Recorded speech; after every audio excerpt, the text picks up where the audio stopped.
Mobile phone देना उनके मानसिक विकास को नुकसान पहुंचा सकता है, लेकिन इससे घबराने की जरूरत नहीं है, बल्कि बच्चों में आ रहे बदलाव को पहचानना है और रिहैबिलिटेशन सेंटर जाकर एक्सपर्ट की मदद लेनी है।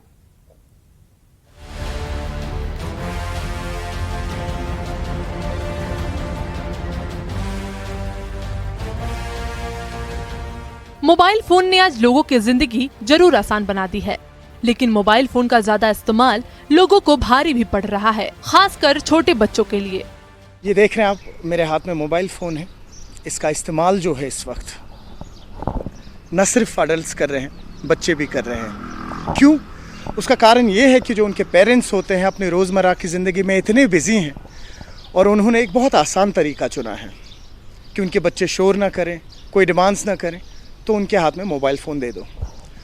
उससे क्या होता है, वो खाना भी खा लेंगे, वो रोएंगे भी नहीं और वो अपने बाकी काम भी करेंगे। लेकिन किस तरह के इल इफ़ेक्ट्स पड़ते हैं जब आप एक छोटे बच्चे के हाथ में मोबाइल फ़ोन देते हैं? It leads to autism, dyslexia, कई सारी ऐसी साइकोलॉजिकल डिसऑर्डर्स होते हैं। जब फिर आपका बच्चा ग्रो करता है, आप उसमें वो देखते हैं।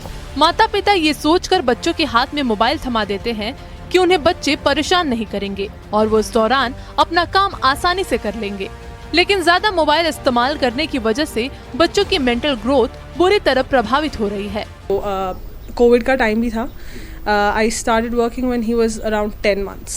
सो मैं तो हॉस्पिटल में होती थी, लेकिन वो घर पे होता था मेड के साथ, एंड उसके फादर भी होते थे, but I guess fathers don't really know how to act upon all of it. So he was used to this TV, हर वक्त टीवी था, तो खाते वक्त भी टीवी था।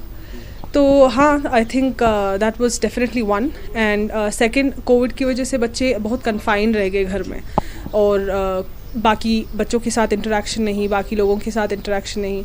सो I think that added upon to all of this.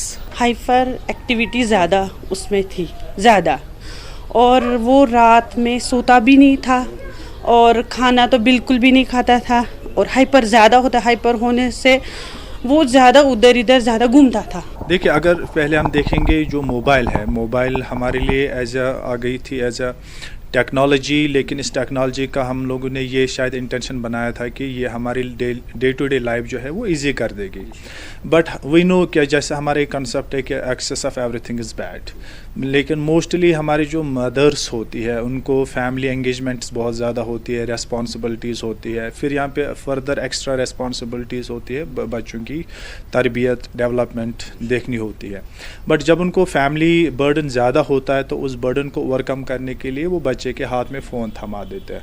उनको शायद ऐसा लगता है कि फ़ोन देने से शायद बच्चा काम होता है, रिलैक्स होता है, तो इस टाइम में मैं अपने घर का जो भी काम है वो काम करूंगी, या जो रेस्पॉन्सिबिलिटीज़ है उनको ओवरकम करने की कोशिश करूंगी।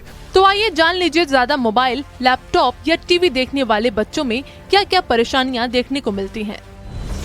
बच्चों को ज्यादा मोबाइल देने के नुकसान: बच्चों का सोशल डेवलपमेंट नहीं होता है, बच्चों का बिहेवियर प्रभावित होता है, बच्चों में इमोशनल डिसऑर्डर हो जाता है, बच्चों का लैंग्वेज भी प्रभावित होता है, बच्चे ज्यादा सेंसिटिव हो जाते हैं, खाने को लेकर ज्यादा नखरे करते हैं, सॉलिड और सेमी सॉलिड फूड नहीं खाते हैं, शोर सुनने पर परेशान हो जाते हैं, बच्चा बहुत हाइपर हो जाता है, बच्चों को टास्क कंप्लीट करने में कठिनाई होती है, एकेडमिक्स परफॉर्मेंस में काफी कमी देखी गई है, बच्चों का रेस्पॉन्डिंग पावर कमजोर हो जाता है, ज्यादा स्क्रीन देखने से नर्वस सिस्टम कमजोर हो जाता है, बच्चे आई कांटेक्ट मेंटेन नहीं करते, बच्चे अपनी एक अलग दुनिया में खोए रहते हैं, बच्चों का इम्यून सिस्टम भी वीक हो जाता है,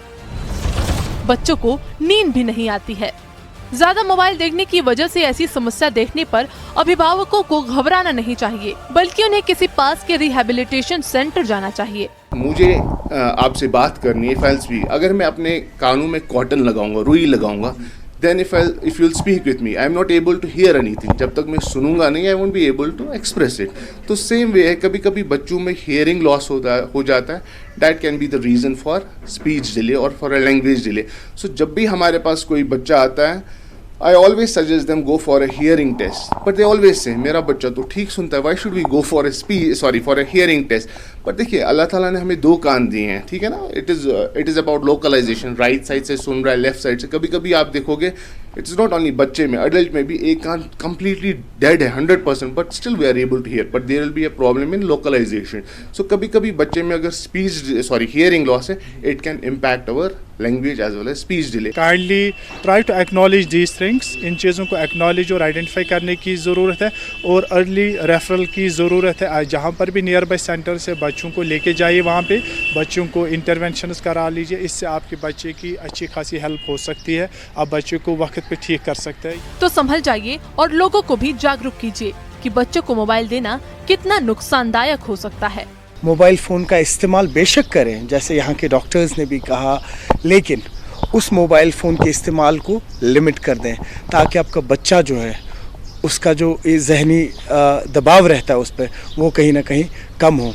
ऐसा ना हो कि अगर आप देर कर दें, बच्चे के हाथ में 24 घंटे फ़ोन रखें ताकि आपकी ज़िंदगी जो है या रोज़मर्रा के काम है वो आसान हो पाए। नहीं, आपको बहुत ज़्यादा प्रॉब्लम होगी, आपके बच्चे जो हैं उनमें डिस्लेक्सिया हो सकता है, उनमें ऑटिज़म हो सकता है। न्यूज़ 18 के लिए जहांगीर अजीज़ के साथ में सरोज कफील। और बुलेटिन में